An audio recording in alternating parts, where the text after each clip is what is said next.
Hello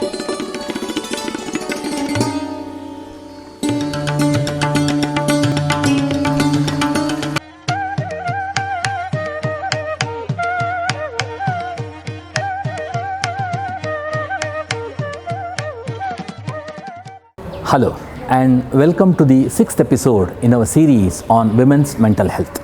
In the previous episodes, we focused on some of the fundamental aspects of women's mental health, some specific disorders such as the perinatal depression, postpartum psychosis, menstruation and women's mental health, etc.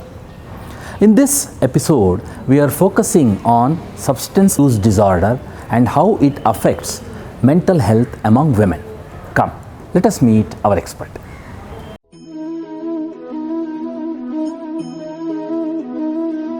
Substances of abuse are chemicals which act on the brain and influence our mood, our thinking, and our consciousness.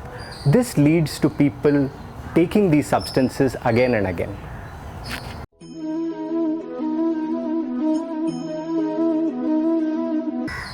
The most common substances of abuse in India are tobacco, both in the smoked as well as smokeless forms, alcohol, cannabis, opioids such as heroin as well as prescription pain medications, and sedatives.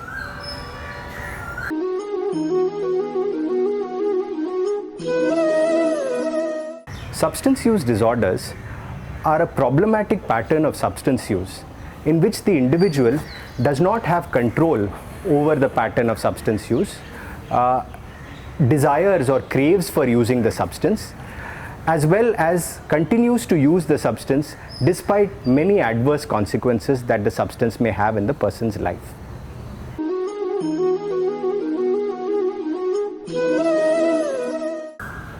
In general, the prevalence of substance use as well as substance use disorders are seen to be less in women than in men. However, in recent years, this gap has been closing. In addition, it has been noticed that there are some differences in the way that women react to substances as compared to men, particularly in the context of how soon they develop medical consequences as well as other adverse consequences related to substance use, a phenomenon which is known as telescoping. This is in part related to some biological differences between women and men, which can include the fact that women tend to develop higher levels of alcohol or tobacco in their blood for the same amount of use as compared to men.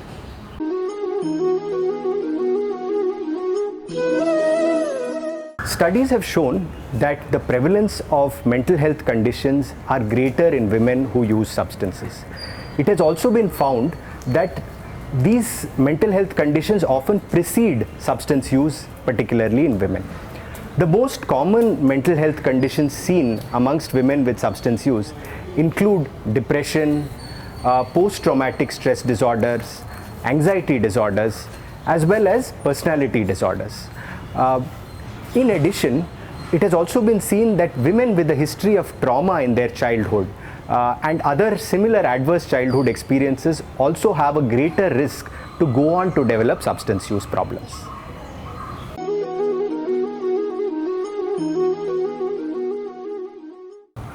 The use of substances has been described amongst women from all sections of society. The recently conducted NFHS 5 survey has found that the prevalence of tobacco use amongst women was 8.9%, with a slightly greater percentage amongst rural as compared to urban.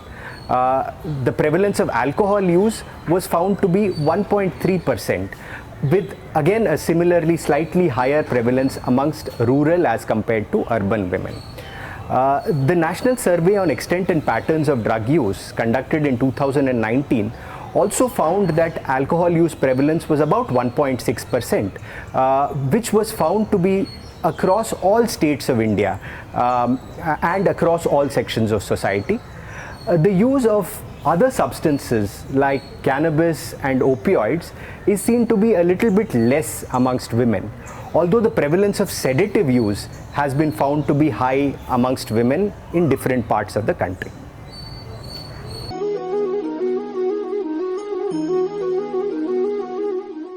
Women are generally underrepresented in substance use disorder treatment populations, and this is related to a number of barriers amongst women with substance use. These include shame, stigma, a lack of social support, as well as a multiplicity of roles including parenting and childcare. Substance use disorder treatment for women, therefore, must encompass medications, psychological interventions, but also social interventions as well as interventions which include medical and reproductive aspects as well.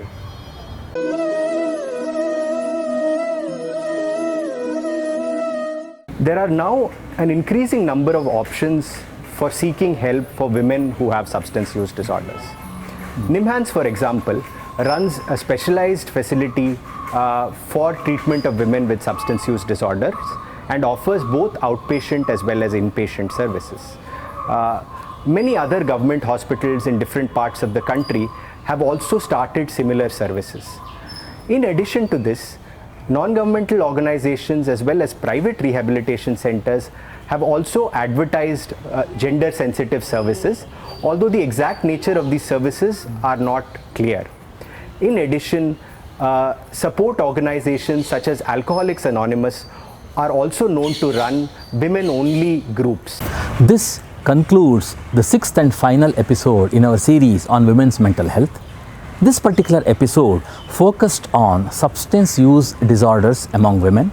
We understood what are the common substances of abuse, what are the substance abuse disorders and mental health problems, and how is the prevalence rate among women in urban versus rural, what are the treatment options and where to seek help.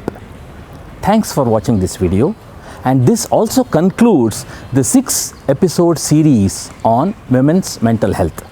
This series exhaustively covered various aspects of women's mental health, including the definition of fundamental concepts, specific disorders of mental health affecting women, such as premenstrual dysphoric disorder, perinatal depression, postpartum psychosis, menstruation and mental health, and finally in this episode, substance use disorder. Thanks for watching this series. Namaste.